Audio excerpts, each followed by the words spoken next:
Hello friends, अगर आप सभी लोग उत्तर प्रदेश पुलिस की परीक्षा को देना चाहते हैं और निश्चित सफलता आप सभी लोग हासिल करना चाहते हैं तो साथियों वीडियो को स्किप नहीं करिएगा। और ये जो है चैप्टर आपका आपने थंबनेल पर देख लिया होगा कि मानसिक अभिरुचि है। साथियों, अभी तक के पिछले एग्जाम्स में ये सवाल कई बार पूछे गए हैं, लेकिन 2025 के उत्तर प्रदेश पुलिस की परीक्षा में नहीं पूछा गया था। तो मुझे पूरा भरोसा है इस बार जो है उत्तर प्रदेश की पुलिस की परीक्षा जो जून में होने वाली है, इसमें आपको जो है साथियों ये यहाँ से सवाल जरूर पूछा जाएगा। तो यहाँ से मैं उम्मीद करता हूँ कि 90% सवाल आपका इसी जो है मानसिक अभिरुचि के इसी क्लास से आपको मिलने वाली है। तो आप सभी लोग जो उत्तर प्रदेश पुलिस की परीक्षा देना चाहते हैं तो वो सभी लोग वीडियो को स्किप नहीं करेंगे। हम लोग बिना विलंब किए हुए अपने सेशन की करते हैं शुरुआत। और इस सेशन की सबसे महत्वपूर्ण बात यह है साथी कि यहाँ पर आपको प्रश्न के साथ व्याख्या भी आपको देखने को मिलेगी। ठीक है साथियों, तो जो लोग चैनल पर नए जुड़े हुए वो लोग चैनल को सब्सक्राइब कर लें। चलते हम लोग अपने सेशन की करते हैं शुरुआत। जैसा कि यहाँ पर साथी पहला सवाल आपको यहाँ पर है कि निम्नलिखित में से जनहित का कौन सा अर्थ होता है। जनहित का मतलब होता है साथियों जनता के हित का। तो जनता के हित में कौन सा अर्थ होता है, तो पहला ऑप्शन आपको साथी यहाँ पर दे रखा है प्रत्येक व्यक्ति को न्याय मिले। तो भाई साहब अगर सबको न्याय मिलेगा तो ये भी जनता के हित में है। प्रत्येक व्यक्ति का कल्याण हो तो सर ये भी जनता के हित में है। फिर कह रहा है ए और बी दोनों, तो भाई साहब दोनों जनता के हित में है। उपरोक्त में से कोई नहीं। यहाँ पर जो आपका साथी राइट आंसर हो जाएगा वो आपका ऑप्शन नंबर कौन सा हो जाएगा, सी हो जाएगा। कौन सा ऑप्शन हो जाएगा साथी, सी हो जाएगा। अगर हम इसकी व्याख्या की बात करते हैं साथियों, हमने व्याख्या को भी आपके सुविधा के लिए हमने रख लिया है ताकि आपको किसी भी प्रकार की कोई समस्याएं ना हो। यहाँ पर साथी कह रहा है क्या कि जनहित का तात्पर्य होता है समाज के सभी वर्गों के व्यापक कल्याण, उन्हें सामाजिक, आर्थिक और राजनैतिक न्याय सुनिश्चित करने से है। इसलिए इसमें न्याय और कल्याण दोनों क्या होंगे, समाहित होंगे। आपको पता है कि हमारे संविधान के अंतर्गत साथी 3 प्रकार की न्याय की बात की गई है, सामाजिक, आर्थिक और साथी जो है राजनैतिक। सामाजिक, आर्थिक और कौन से, राजनैतिक न्याय की बात की गई है। अगले सवाल की ओर बढ़ते साथी। अगला सवाल हमारा है साथी कि न्यायालय में जनहित याचिका निम्न में से किसके द्वारा प्रस्तुत की जाती है। तो ध्यान रखिएगा, न्यायालय में कोई भी जनहित याचिका जो होती है साथी वो किसके द्वारा प्रस्तुत की जाती है, ये आपसे सवाल कर रहा है। पहला ऑप्शन आपसे कह रहा है साथी किसी भी व्यक्ति द्वारा, दूसरा ऑप्शन कह रहा है सामाजिक संस्था द्वारा, तीसरा कह रहा है केवल लोक सेवक द्वारा और चौथा कह रहा है साथी ए और बी दोनों के द्वारा। तो यहाँ पर साथी जो आपका राइट आंसर हो जाएगा वो हो जाएगा ए और बी दोनों के द्वारा। ए और बी साथी दोनों के द्वारा। अब देखो साथी यहाँ पर क्या है, ए और बी दोनों के द्वारा। इसकी व्याख्या अगर हम लोग साथी देख लेते हैं, यहाँ पर आपसे क्या कह रहा है साथी कि जनहित याचिका कोई भी सजग नागरिक या सामाजिक संस्था और पीड़ित या समाज के कमजोर वर्गों के अधिकारों की रक्षा के लिए न्यायालय में दायर कर सकता है। यहाँ पर कोई बाउंडेशन नहीं है, कोई भी सजग और सामाजिक प्राणी है तो वो उसको जो है याचिका दायर कर सकता है। ठीक है, अगले सवाल की ओर बढ़ते साथी। हमारा अगला सवाल क्या कह रहा है, सवाल नंबर 3 आपसे कह रहा है साथी। सवाल नंबर 3 बहुत ही जबरदस्त सवाल है साथी, है ना, बहुत ही जबरदस्त सवाल है। इसमें कह रहा है कि एक जनहित के संबंध में निम्न में से कौन सा कथन सही है। जनहित के संबंध में कौन सा कथन आपसे कह रहा है सही है, कि जनता के हित में क्या ऐसा किया जाए कि कथन सही हो जाएगा। तो यहाँ पर आपसे पहला ऑप्शन दिया है इसे न्यायालय की अनुमति के बिना वापस नहीं किया जा सकता है। अगला आपसे कह रहा है साथी कि जनहितवाद जनता की समस्याओं के निराकरण हेतु प्रस्तुत है। और अगला आपसे कह रहा है साथी जनता के हित में कोई भी सामाजिक संस्था अथवा जनप्रतिनिधि जनहितवाद प्रस्तुत कर सकता है। और आपसे चौथा ऑप्शन कह रहा है उपरोक्त सभी। अब यहाँ पर आपको ऑप्शन चूज करना साथी, तो इसका राइट आंसर हो जाएगा इसमें से सभी। इसमें से क्या होगा साथी, सभी प्रकार का जो है ये कथन आपका यहाँ पर क्या है साथी, सही है। इसकी अगर हम व्याख्या की बात करते साथी, यहाँ पर आपको पता है कि जनहित याचिका के संबंध में ये तीनों कथन पूरी तरह सही हैं। एक PIL है ना, स्वीकार होने पर न्यायालय की अनुमति के बिना उसे वापस नहीं लिया जा सकता है ताकि इसका दुरुपयोग ना हो सके। अगले सवाल की ओर बढ़ते हैं साथी। अगला सवाल आपसे क्या कह रहा है, देखिए साथी मैंने यहाँ पर व्याख्या इसलिए रख दिया है ताकि आपको जो भी डाउट है और हम चारों ऑप्शन को क्या करेंगे यहाँ पर बारी बारी से क्लियर भी कर लेंगे। अब जैसे यहाँ पर आपका चौथा सवाल बहुत ही महत्वपूर्ण सवाल है साथी। यहाँ पर आपसे क्या कह रहा है कि सार्वजनिक उपद्रव और सार्वजनिक असुविधा का, है ना, जो अपराध होता है वो भारतीय दंड संहिता के किस धारा में क्या है भाई साहब उल्लिखित है। अगर आप पुलिस और SI का एग्जाम देने जा रहे हैं तो आपको धारा और अनुच्छेद, है ना, ये सारी चीज़ें आपको पता होनी चाहिए। तो यहाँ पर साथी आपसे कह रहा है कि धारा 268 के तहत, धारा 280 के तहत, धारा 284 के तहत, धारा जो है 283 के तहत। तो इसका यहाँ पर साथी राइट आंसर जो हो जाएगा आपका धारा 200 किसके तहत हो जाएगा साथी, 68 के तहत, मतलब ए आपका यहाँ पर साथी राइट आंसर हो जाएगा। ठीक है, अगर हम इसकी व्याख्या की बात करते हैं साथी, तो व्याख्या आपसे क्या कह रहा है। अब यहाँ पर देखिए हमने चारों धाराओं की भी चर्चा आपसे हमने किया है। तो यहाँ पर आपको बताया गया है कि भारतीय दंड संहिता है ना कि आईपीसी धारा 268 के तहत लोक उपद्रव को परिभाषित किया गया है। ठीक है, जिसके अनुसार ऐसा कोई भी कार्य जो जनता या आसपास के लोगों को सामान्य क्षति या खतरा या असुविधा हो, वह किसकी श्रेणी में आता है साथी, अपराध की श्रेणी में आता है। ठीक है, अगर हम इनके चारों जो है ऑप्शंस की बात करें तो यहाँ पर देखिए हमने बहुत ही डिटेल में इस बात को हमने लिख दिया है। क्या हमने यहाँ पर लिखा साथी, तो अगर आप ध्यान से देखेंगे धारा 268 अभी हमने आपसे बताया है साथी, ये किसके लिए होता है, सार्वजनिक उपद्रव से संबंधित है। ठीक, धारा 280 की बात किया जाए साथी, तो लापरवाही से जहाज चलाकर मानव जीवन को खतरे में डालने से संबंधित है। धारा अगर हम 284 की बात करें साथी, तो विषैले पदार्थों के संबंध में लापरवाही पूर्ण आचरण से संबंधित है। अगर धारा जो है साथी हम लोग 283 की बात करते हैं, धारा 283 की बात करते हैं, यह सार्वजनिक मार्ग या रास्ते में बाधा उत्पन्न करने के से संबंधित होता है। अगर कोई रास्ता वगैरह जाम कर लिया है सार्वजनिक तौर पे, तो वहां पर धारा आप कौन सा लगाएंगे, 283 लगाएंगे। ठीक है साथी, अगले सवाल की ओर बढ़ते हैं साथी। अगला सवाल आपसे क्या कह रहा है साथी, सवाल नंबर आपसे क्या कह रहा है साथी, 5। यहाँ पर देखिए संविधान का ये सवाल है, लेकिन ये पूछा जाता है किसके अंतर्गत साथी, रीजनिंग के अंतर्गत पूछा गया है। ठीक है, यहाँ पर आपसे सवाल क्या कर रहा है साथी कि सर्वोच्च न्यायालय में जनहित याचिका अगर आपको प्रस्तुत करना है तो भारतीय संविधान के किस अनुच्छेद के तहत प्रस्तुत की जा सकती है। तो भारतीय जो है कि संविधान के तहत आपको जो है साथी अनुच्छेद 32 के तहत आप डायरेक्ट कहाँ जा सकते हैं साथी, सुप्रीम कोर्ट आप कहाँ जा सकते हैं साथी, सुप्रीम कोर्ट आप जा सकते हैं, है ना। अब यहाँ पर साथी यहाँ पर देखा जाए तो आपका ऑप्शन ए सही हो जाएगा। अगर इसकी हम व्याख्या की बात करते हैं साथियों, यहाँ पर देखिए कहा गया है अनुच्छेद 32, अनुच्छेद साथी कौन सा, 32 जो होता है संवैधानिक उपचारों का अधिकार होता है। ठीक है, जिसके तहत क्या होता है साथी, देश के सर्वोच्च न्यायालय में जनहित याचिका आप दायर कर सकते हैं। ठीक है, अगर यही आपको अगर उच्च न्यायालय में जनहित याचिका दायर करनी है सीधे, तो ध्यान रखिएगा यह अधिकार अनुच्छेद कौन देता है साथी, 226 देता है। यहाँ पर देखिए मैंने व्याख्या को साथी बहुत ही डिटेल में लिखा है, आप इसके आसपास के भी सवालों को कवर कर सकते हैं। ठीक है, अगले इसका साथी और व्याख्या अगर हम देखें, यहाँ पर चार प्रकार के हमने अनुच्छेद की चर्चा किया है। जरा उन चारों के बारे में थोड़ा हम डिटेल समझ लेते हैं साथी। अनुच्छेद 32 को हम लोग क्या कहते हैं साथी, मौलिक अधिकारों के संरक्षण के लिए सीधे हम लोग सुप्रीम कोर्ट जा सकते हैं।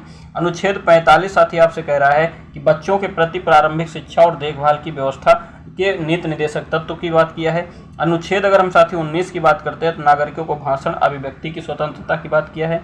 अनुच्छेद अगर हम साथी 39 की बात कर लेते हैं तो राज्य के नीति निर्देशक तत्वों में नागरिकों के समान आजीविका और संसाधनों के न्यायपूर्ण वितरण की व्यवस्था की बात की गई है। ठीक है साथी, तो उम्मीद करूंगा कि आपको ये सेशन बहुत ही अच्छा लग रहा होगा। आप लोगों को सेशन अगर अच्छा लग रहा है साथी, तो प्लीज़ आप सभी लोग चैनल को सब्सक्राइब कर लीजिए। ऐसे ही नई नई अपडेट्स आपको हम देते रहेंगे, नए नए सवालों से आपको रूबरू कराते रहेंगे। ये सब एक्सपेक्टेड प्रीवियस ईयर के सवाल हैं साथी, यहाँ से आपको सवाल जरूर देखने को मिलेगा। इस बार मेरा ये आपसे वादा है और गारंटी भी है। ठीक है, आगे बढ़ते हैं साथी, अगले सवाल की ओर बढ़ते हैं। अगला सवाल आपसे सवाल नंबर 6 क्या कह रहा है साथी, सवाल नंबर 6 कह रहा है कि जनहितवादों द्वारा निम्नलिखित में से कौन सा प्रशासनिक कार्य नियंत्रित नहीं किए जा सकते हैं। जनहितवादों के द्वारा कौन सा प्रशासनिक कार्य नियंत्रित नहीं किया जा सकता है। यहाँ पर साथी कह रहा है संवैधानिक कर्तव्यों का उल्लंघन करना अथवा अवहेलना करना। तो भाई साहब ये तो किया जा सकता है। सरकार द्वारा पेट्रोल डीजल के मूल्य में वृद्धि करना, किसी नदी के क्षेत्र की क्षति पहुंचाकर राजमार्ग का निर्माण करना, और या फिर किसी जन कल्याण अधिकारी द्वारा कल्याण कोष का क्या कर देना साथी, गबन कर देना। तो साथी यहाँ पर जो इसका राइट आंसर हो जाएगा, यहाँ पर राइट आंसर हो जाएगा वो ऑप्शन नंबर कौन सा हो जाएगा साथी, बी हो जाएगा, है ना। ऑप्शन नंबर कौन सा हो जाएगा साथी, बी हो जाएगा। अगर हम इसकी व्याख्या की बात करते हैं साथी, व्याख्या में क्या कह रहा है कि ध्यान रखिएगा कि पेट्रोल और डीजल की कीमतों का निर्धारण सरकार की आर्थिक नीतियों के अंतर्गत आता है। न्यायालय या जनहित याचिका के माध्यम से सरकार के नीतिगत बजटीय व्यवस्थाओं में हस्तक्षेप नहीं किया जा सकता। ठीक है, मतलब आप कोई भी जनहित याचिका दायर करके सरकार के जो है बजट और उसकी नीतिगत व्यवस्थाओं में आप कोई भी हस्तक्षेप नहीं कर सकते। तब तक नहीं कर सकते हैं साथी, ये महत्वपूर्ण लाइन है, ध्यान रखिएगा, जब तक कि वो पूरी तरह से असंवैधानिक न हो। तब तक आप उसमें कोई हस्तक्षेप नहीं कर सकते। आगे बढ़ते हैं साथी। अगला सवाल आपसे क्या कह रहा है? अगला सवाल कह रहा है भारतीय संविधान के किस अनुच्छेद के अंतर्गत, भारतीय संविधान के किस अनुच्छेद के अंतर्गत यह प्रावधान किया गया है कि 14 वर्ष से कम आयु के बच्चों को किसी खतरनाक कारखाने अथवा खान जोखिम भरे कामों में नियुक्त नहीं किया जा सकता है। इसकी चर्चा किस अनुच्छेद में है? तो साथी इसका जो राइट आंसर आपका यहाँ पर हो जाएगा ऑप्शन नंबर सी हो जाएगा। इसकी चर्चा अनुच्छेद 24 में आपको किया गया है। ठीक है, अब इसकी अगर हम व्याख्या की बात करें साथी तो इसको हम लोग पढ़ लेते हैं। अनुच्छेद 24 में कहा गया है कि बाल श्रम का निषेध करता है अनुच्छेद 24। ठीक है, इसके अनुसार क्या कहा गया है साथी? 14 वर्ष से कम उम्र के बच्चे को किसी भी खतरनाक कामों में लगाना ये कहीं से भी संवैधानिक दायरे में नहीं आता है। ठीक, अगर इसके हम चारों अनुच्छेद की बात करते हैं साथी तो उसकी भी चर्चा हमने आपसे यहाँ पर किया है। यहाँ पर आपसे कहा गया है कि राज्य को, देखिए अनुच्छेद 39 आपसे कह रहा है कि राज्य को समान आजीविका और संसाधनों के न्यायपूर्ण वितरण की नीति अपनाने का निर्देश देता है। ये कौन करता है साथी? अनुच्छेद 39 करता है। अनुच्छेद आपका साथी 23 क्या करता है? अनुच्छेद 23 आपसे क्या कह रहा है? मानव तस्करी, बेगारी और जबरन मजदूरी करवाना प्रतिबंध है। अनुच्छेद 24 आपको क्या कह रहा है साथी? अनुच्छेद 24 की अगर बात किया जाए तो 14 वर्ष से कम आयु के बच्चे को खतरनाक कामों में आप नहीं लगा सकते। और अनुच्छेद 21A क्या कहता है साथी? कि 6 से 14 वर्ष तक के बच्चों को निःशुल्क और अनिवार्य शिक्षा का मौलिक अधिकार के अंतर्गत इसको रखा गया है। ठीक है साथी, अगले सवाल की ओर बढ़ते हैं साथी। अगला सवाल आपका बहुत ही महत्वपूर्ण सवाल है साथी। ये आपके देखिए मानसिक अभिरुचि का बहुत ही जबरदस्त सवाल है। यहाँ पर आपसे क्या कह रहा है, जरा इस पर हम लोग गौर करते हैं। ठीक है, यहाँ पर आपसे साथी कह रहा है कि किसी वीआईपी के आगमन पर जनसाधारण की सुविधा व परेशानी को ध्यान में रखते हुए, मतलब अगर किसी वीआईपी का कोई कार्यक्रम है और आगमन हो रहा है तो जनसाधारण की सुविधा और परेशानी को ध्यान में रखते हुए आप अगर ट्रैफिक व्यवस्था को किस प्रकार देखना चाहेंगे, किस प्रकार से आप उसको मेंटेन करेंगे। आप एक ट्रैफिक इंचार्ज हैं तो वहाँ पर आपको क्या करना है, इस बात पे आपको निर्णय लेना है।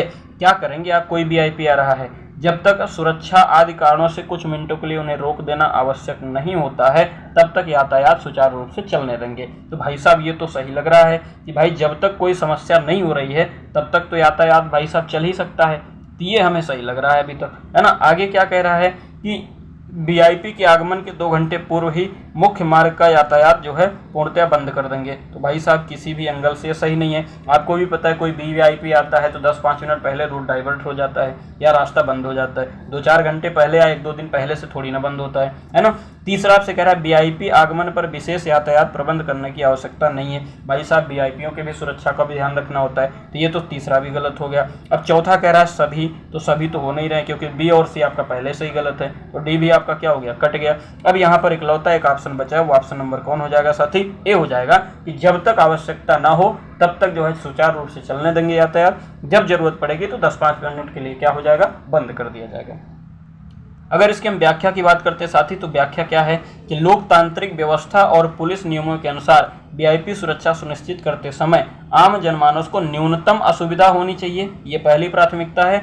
और अनावश्यक रूप से घंटों ट्रैफिक रोकना मानवाधिकार और सामान्य जीवन, देखो मानवाधिकार और किस भाई साहब, सामान्य जीवन के क्या हो जाता है, खिलाफ हो जाता है। अगर बेवजह ट्रैफिक रोका गया है तो आप जो है मानवाधिकार का क्या कर रहे हैं, उल्लंघन कर रहे हैं, ऐसा इसमें कहा गया है। ठीक है, आगे बढ़ते साथी अगले सवाल की ओर बढ़ते हैं। सवाल नंबर 9 आपसे क्या कह रहा है कि सवाल नंबर 9 में कह रहा है निम्न में से कौन सा कार्य लोक असुविधा का कार्य नहीं है। ठीक है, लोक असुविधा का कार्य साथी नहीं है। तो सवाल नंबर 9 का आपसे जो कह रहा है कि कार्य जो जनसाधारण की सुरक्षा के लिए खतरा हो, कार्य जो जनता के सुख सुविधा को प्रभावित करता हो, या विद्युत अथवा जल की आपूर्ति सुचारू रूप से न किया जाना, या कार्य जो स्वास्थ्य पर प्रतिकूल प्रभाव डालता हो। तो देखिए लोक असुविधा का कार्य नहीं है। तो भाई साहब अगर आप कार्य जो जनसाधारण की सुरक्षा के लिए खतरा हो, अगर ये काम नहीं करोगे तो भाई साहब दिक्कत आएगी। कार्य जो जनता के सुख सुविधाओं को प्रभावित करे हो वो भी आपके लिए दिक्कत करेगा, है ना। जल आपूर्ति सुचारू रूप से न चलना ये असुविधा का कार्य नहीं है। कारण क्योंकि इसमें कुछ प्रॉब्लम आ सकती है जो फिर 10-5 मिनट या 1 घंटे बाद क्या हो जाएगा, सही हो जाएगा, है ना। तो इसका जो राइट आंसर हो जाएगा साथी, वो राइट आंसर आपका साथी हो जाएगा कौन सा, राइट आंसर आपका यहाँ पर साथी सी हो जाएगा। विद्युत अथवा जल की आपूर्ति सुचारू रूप से न चलना, इससे लोक असुविधा का कार्य नहीं माना गया है। अब देखिए इसकी व्याख्या क्या कह रहा है साथी। व्याख्या में आपको यहाँ पर कह रहा है कि सीधे तौर पर लोक असुविधा और पब्लिक न्यूसेंस IPC 268 के दायरे में आते हैं। ठीक है ना। अब देखिए कौन कौन आता है 268 के दायरे में, ए आता है, बी आता है और कौन आता है, डी आता है। जबकि बिजली पानी है ना, बिजली पानी की आपूर्ति में तकनीकी खराबी या कमी, प्रशासनिक या प्रबंधकीय विफलता हो सकती है, लेकिन इसे सामान्यतः आपराधिक लोक असुविधा नहीं माना जाता है। भाई साहब कोई तकनीकी अगर खराबी आ गई है, बिजली में, पानी में, आंधी आ गया, तूफान आ गया, तो ऐसी जगहों पर जो है आप उसे अपराध की श्रेणी में नहीं रख सकते हो। ठीक है, तो ये आपका हो गया, यहाँ पर राइट आंसर सी हो जाएगा। अगले सवाल की ओर बढ़ते हैं साथी। सवाल नंबर 10 आपसे क्या कह रहा है? सवाल नंबर 10 आपसे कह रहा साथी, जन साधारण हित याचिकाओं को स्वीकार करने के लिए निम्नलिखित में से कौन सा आधार पर्याप्त नहीं है ना। जन साधारण हित याचिकाओं को स्वीकार अगर करने के लिए देखा जाए तो कौन सा आधार पर्याप्त नहीं है। कह रहा है कि यह कि प्रश्नगत कार्यवाही संवैधानिक अधिकारों के विरुद्ध की गई है। दूसरा ऑप्शन कह रहा है यह कि न्यायालय से याची जनता की शिकायतों को लेकर साफ दिल से, सद्भावनापूर्ण उद्देश्य से, स्वच्छ मानसिकता से आया है। तीसरा कह रहा है यह कि आपत्तिजनक कार्यवाही अवैध अथवा दुर्भावनापूर्ण है और व्यक्तियों के ऐसे समूह पर प्रभाव डालती है जो निर्धनता, असमर्थता, अज्ञानता व आर्थिक दृष्टि से कमजोर होने स्वयं अपने हितों की सुरक्षा नहीं कर सकते। और चौथा ऑप्शन आपसे कह रहा है कि यह एक लोक सेवक द्वारा प्रस्तुत किया गया है। यहाँ पर साथी जो आपका राइट आंसर हो जाएगा वो आपका ऑप्शन नंबर क्या हो जाएगा, डी हो जाएगा। अगर हम इसकी व्याख्या की बात करते साथी तो इसकी व्याख्या देख लेते हैं क्या कह रहा है। व्याख्या में आपसे कह रहा है साथी कि यह एक लोक अदालत के द्वारा प्रस्तुत किया गया है। क्यों ऐसा हो रहा है साथी, तो इसके बारे में जान लेते हैं। न्यायालय यह देखकर पीआईएल स्वीकार नहीं करता याचिकाकर्ता एक लोक सेवक है, बल्कि न्यायालय याचिका स्वीकार करने के लिए यह देखता है कि क्या वाकई किसी मौलिक अधिकार का हनन हुआ है। अगर विकल्प ए की बात करें तो याचिका सच्चे दिल से जनहित में है, बी की बात करें या पीड़ित पक्ष अपनी आवाज़ उठाने में क्या है, असमर्थ है। ये विकल्प किस में कहा गया साथी, सी में कहा गया है। यहाँ पर ऑप्शन नंबर कौन सा हो जाएगा भैया, ऑप्शन नंबर यहाँ पर आपका कौन सा हो जाएगा, लोक सेवक द्वारा प्रस्तुत किया गया है। ये ऑप्शन नंबर डी आपका यहाँ पर राइट आंसर हो जाएगा। ठीक है, आगे बढ़ते हैं। अगला सवाल कह रहा है साथी, जनहित का सामान्य अर्थ क्या है। जनहित माने साथी जनता का क्या होता है, हित होता है ना। जनता का क्या होता है, हित होता है। तो जनता का हित किसमें होता है साथी, तो आपका सार्वजनिक हित, सभी प्रकार से जो हित हो वही क्या है, जनता का हित होता है साथी। तो ऑप्शन नंबर 11 प्रश्न का ऑप्शन नंबर कौन सही हो जाएगा, ए आपका यहाँ पर राइट आंसर हो जाएगा। व्याख्या की बात करें साथी, यहाँ पर देखिए जनहित का सीधा और सामान्य शाब्दिक अर्थ है सार्वजनिक हित या आम जनता का क्या होना चाहिए, भला होना चाहिए। उसी को हम लोग क्या बोलते हैं साथी, जनहित बोलते हैं। अगले सवाल की ओर बढ़ते हैं साथी, जनहित का मूल उद्देश्य क्या है साथी। जनहित का मूल उद्देश्य क्या है साथी, यहाँ पर ध्यान रखना सामाजिक न्याय। अभी आपको हमने बताया सामाजिक न्याय होता है साथी, आर्थिक न्याय होता है ना, और राजनीतिक न्याय होता है। 3 प्रकार की न्याय की बात किया गया है। यहाँ पर जो राइट आंसर क्या हो जाएगा साथी, बी हो जाएगा। जनहित या मतलब जनहित का मूल उद्देश्य होता है कि सभी को सामाजिक न्याय जो है मिलना चाहिए। अगर इसके हम व्याख्या की बात करें साथी, यहाँ पर क्या कहा गया है, जनहित याचिकाओं और जनहित की अवधारणा का मुख्य उद्देश्य होता है समाज के अंतिम पायदान पर खड़े व्यक्ति को सामाजिक, आर्थिक और कानूनी न्याय क्या होना चाहिए, मिलना चाहिए। मतलब गरीब से गरीब प्राणी को भी न्याय मिलने का पूरा अधिकार मिलना चाहिए। ऐसा क्या कहा गया है साथी, जनहित याचिका में कहा गया है। ठीक, अगले सवाल की ओर बढ़ते साथी। सवाल नंबर 13 आपसे क्या कह रहा है कि जनहित किसे निम्न में से संरक्षण प्रदान करती है। मतलब किसके संरक्षण में जो है जनहित जो है किसे संरक्षित करती है, किसे पालती है ना। तो यहाँ पर जो साथी आपका ऑप्शन है व्यक्तिगत हित को, तो भाई साहब जनहित है ना, तो व्यक्तिगत हित हो नहीं सकता। मानव अधिकार, सामाजिक विभाजन और इनमें से कोई नहीं। तो ध्यान रखिएगा सामाजिक विभाजन, अब भाई जनता का हित है तो विभाजन थोड़ी ना कराएगा, वो तो सबको मेल करने का काम करता है। तो यहाँ पर ध्यान रखिएगा जो राइट आंसर हो जाएगा, मानव का क्या होता है, वो अधिकार दिलाता है। सामाजिक, राजनैतिक और आर्थिक रूप से उन्हें जो अधिकार मिलने चाहिए उसकी वो क्या करता है, न्याय करता है, उसे अधिकार दिलाता है। तो यहाँ पर जो राइट आंसर हो जाएगा ऑप्शन नंबर कौन सा हो जाएगा साथी, सी आपका यहाँ पर राइट आंसर। अगले सवाल की ओर बढ़ते साथी। अगला सवाल आपसे क्या कह रहा है, सवाल नंबर, अब देखिए इसका अगर हम व्याख्या देख लें तो देखिए जनहित का मुख्य कार्य समाज के शोषित, पीड़ित और वंचित लोगों के मूलभूत मानवाधिकारों की रक्षा करने का संरक्षण करता है ना। किसी भी तरीके के किसी के साथ अन्याय ना हो, इसीलिए याचिका क्या होती है साथी, दायर की जाती है। ठीक, अगले सवाल की ओर बढ़ते हैं। अगला सवाल आपसे कह रहा है साथी कि मूल अधिकारों का उल्लेख किस अनुच्छेद किस भाग में किया गया है। भाई साहब ये संविधान का सवाल है। भाग 2 में किया गया है, भाग 1 में किया गया है, भाग 4 में किया गया है, भाग 3 में किया गया है। यहाँ पर जो साथी आपका राइट आंसर हो जाएगा, यहाँ पर राइट आंसर जो हो जाएगा साथी ऑप्शन नंबर डी हो जाएगा। मूल अधिकारों की चर्चा हमारे संविधान के भाग किस में किया गया है? 3 के। अब इसकी थोड़ी सी हम व्याख्या देखते हैं। अनुच्छेद में कि अगर भाग हम 3 की बात करते हैं साथी, तो ये 12 से 35 अनुच्छेद तक होता है साथी, है ना। इसे फंडामेंटल राइट जो है कहा जाता है। अब देखिए, इसे भारत का मैग्ना कार्टा कहा जाता है, मतलब जो हमारा मूल अधिकार है, मौलिक अधिकार है, इसे भारत के संविधान का मैग्ना कार्टा कहा जाता है, जो अनुच्छेद 12 से कहाँ तक होता है साथी? 35 तक होता है। अगर इसके हम चारों अनुच्छेदों की बात कर लेते हैं तो और आपको बेहतर आपको समझ में आ जाएगी चीज़ें, है ना। यहाँ पर देखिए, अगर आप ध्यान से देखेंगे तो यहाँ पर आपसे भाग 2 की अगर बात कर रहा है साथी, ये 5 से 11 तक होता है। इसके अंतर्गत भारतीय नागरिकता से संबंधित प्रावधानों का क्या किया गया है? वर्णन है। अगर हम लोग भाग 2 की बात करते हैं, भाग 1 की बात करते हैं साथी, ये अनुच्छेद कहाँ से है साथी? 1 से लेकर कहाँ तक है? 4 तक है। इसमें संघ और उसके राज्य क्षेत्र की कल्पना की गई है, बात की गई है, ठीक। अगर हम भाग 4 की बात करते हैं साथी, तो अनुच्छेद 36 से 51 तक है साथी, जिसे हम लोग नीति निर्देशक तत्वों के नाम से जानते हैं, जिसे हम लोग DPSP कहते हैं, ठीक है। अगर हम लोग साथी भाग जो है 3 की बात करते हैं, जो हमारे प्रश्न का सही जवाब था, तो ध्यान रखिएगा ये अनुच्छेद 12 से 35 है। नागरिकों के मौलिक अधिकारों का उल्लेख जो है भाग किस में होता है साथी? 3 में होता है, ठीक है। उम्मीद करता हूँ आपको सेशन बहुत अच्छा लग रहा हो साथी। प्लीज़ आप सभी लोग वीडियो को शेयर कर दीजिएगा, और जो लोग चैनल पर नए जुड़े हैं, चैनल को आप लोग सब्सक्राइब करिए, सपोर्ट करिए, ताकि हम जो है आप लोगों के लिए ऐसे ही जो है सेशन के जो है लाते रहें, जो आपके एग्जाम में काफ़ी आपकी मदद करती रहे, ठीक है साथी। ये मेंटल एप्टीट्यूड है, ध्यान रखना, रीजनिंग का सवाल है। रीजनिंग के सारे सवालों को मैंने प्रीवियस ईयर को निकाला है। आपके मैक्सिमम सवाल यहाँ से आपको एग्जाम में देखने को मिल जाएंगे, ठीक है। तो आप ये नहीं कह सकते GS में पढ़ा रहा हूँ, ठीक। अगले हम लोग सवाल की ओर बढ़ते हैं साथी। आज हम केवल 19 सवाल आपको पढ़ाएंगे, और कल मैं फिर आपको इसी चैप्टर का मैं 20 सवाल और जो है लेके आऊँगा, जो आपके एग्जाम में एकदम डायरेक्ट हूबहू फंसेंगे, ठीक है। तो मैं 19 सवाल आज और 20 सवाल मैं कल आपको 20 से 21 सवाल मैं कल करा दूंगा, मतलब 40-45 सवाल मैं आपको करा दूंगा। आपको जो है मेंटल एप्टीट्यूड कहीं से पढ़ने की दोबारा जरूरत नहीं पड़ेगी। यहाँ पर क्या कह रहा है साथी, ये जो मेरा सवाल है, पश्चिमी देशों में जनहित को प्रेरित करने वाला जो मुख्य आयाम है वो क्या है साथी? पश्चिमी देशों की बात किया साथी, विदेश की बात किया है, अमेरिका वगैरह की बात कर लिया। तो यहाँ पर आपको पूंजीवाद है साथी, ग्लोबलाइजेशन है, न्याय व्यवस्था है, या ये सभी हैं? तो आपके जो सवाल का राइट आंसर हो जाएगा साथी न्याय व्यवस्था, है ना। जनहित में न्याय व्यवस्था ही है साथी, वो चाहे जहाँ की बात कर ले, ठीक है। अगर हम इसकी थोड़ी व्याख्या की बात कर लेते साथी, तो यहाँ पर ध्यान रखिएगा, न्याय व्यवस्था पश्चिमी देशों जैसे अमेरिका में जनहित याचिकाओं की शुरुआत वहाँ की जागरूक न्याय व्यवस्था और कानूनी सुधार आंदोलनों के कारण हुई थी। किसके कारण हुई थी साहब?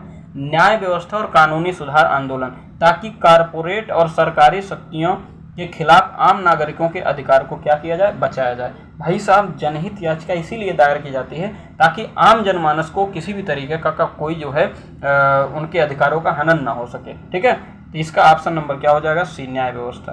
अगले सवाल, अब देखिए इसमें क्या है, हम लोग पूंजीवाद समझते हैं। क्या है पूंजीवाद? पूंजीवाद एक ऐसी आर्थिक व्यवस्था है जिसमें उत्पादन और व्यापार पर निजी शक्तियों और कंपनियों का क्या होता है साथी? नियंत्रण होता है। उसे हम लोग क्या बोलते हैं? पूंजीवाद। ग्लोबलाइजेशन क्या होता है साथी? देशों के बीच व्यापार, तकनीकी और संस्कृति और सेवाओं के वैश्विक स्तर पर जुड़ने की क्या होती है? प्रक्रिया होती है, जिसे हम लोग क्या बोलते हैं? ग्लोबलाइजेशन बोलते हैं। न्याय व्यवस्था की बात करें, कानून के अनुसार न्याय देने और विवादों का समाधान करने वाली प्रणाली को क्या बोलते हैं साथी? न्याय व्यवस्था बोलते हैं, ठीक है। उम्मीद करूंगा इन तीनों शब्दों से भी हम आप परिचित हो चुके हैं।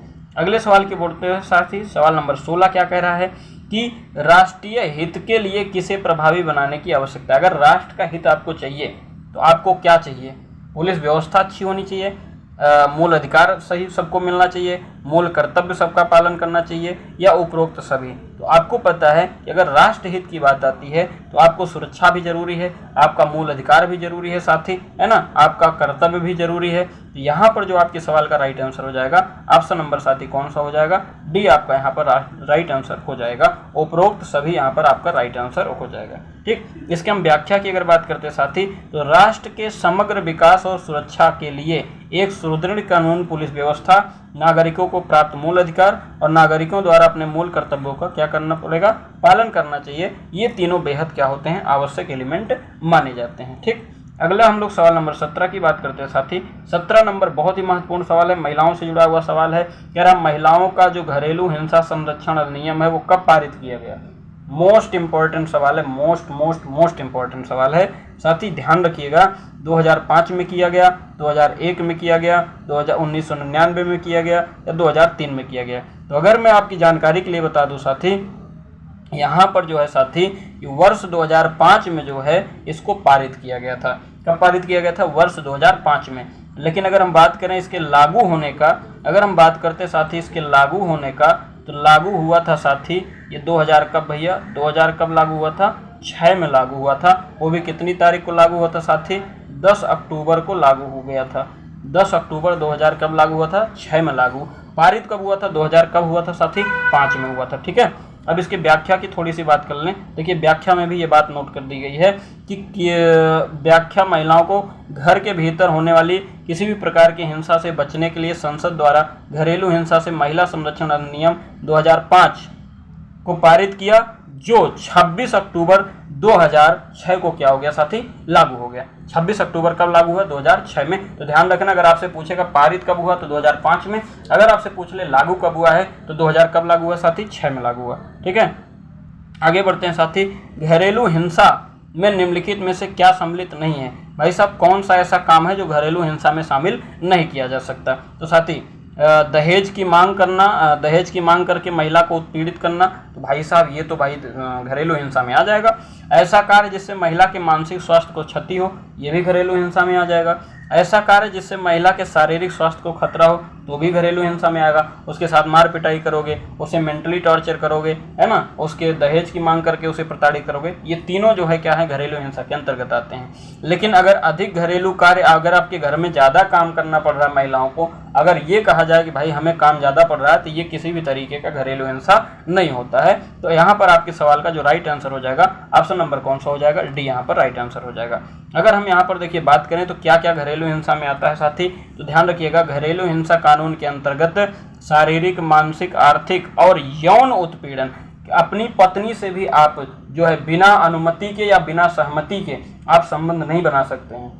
ये भी कानूनन क्या है? अपराध की श्रेणी में आता है। ध्यान रखना, महिलाओं के ऊपर अत्याचार के अपराध के अंतर्गत आता है। अगर पत्नी चाहेगी तो आपके ऊपर FIR करा सकती है। ठीक है, तो जैसे दहेज के लिए प्रताड़ित करना, मार पिटाई करना, यौन उत्पीड़न करना अपनी पत्नी के साथ, वो भी जो है घरेलू हिंसा के अंतर्गत आता है। सामान्य रूप से घर का काम अधिक करना, कराया जाना या घरेलू हिंसा की परिभाषा के तहत अपराध नहीं माना जाता जब तक कि वह प्रताड़ना की श्रेणी में ना आए। मतलब ज़्यादा काम करना पड़ा तो कोई दिक्कत नहीं है, लेकिन अगर मार मार के आपसे काम कराया जा रहा है तब फिर वो क्या होता है? घरेलू हिंसा के अंतर्गत आ जाता है। ठीक है, सवाल नंबर 19 और आज के सेशन का यह लास्ट सवाल होगा।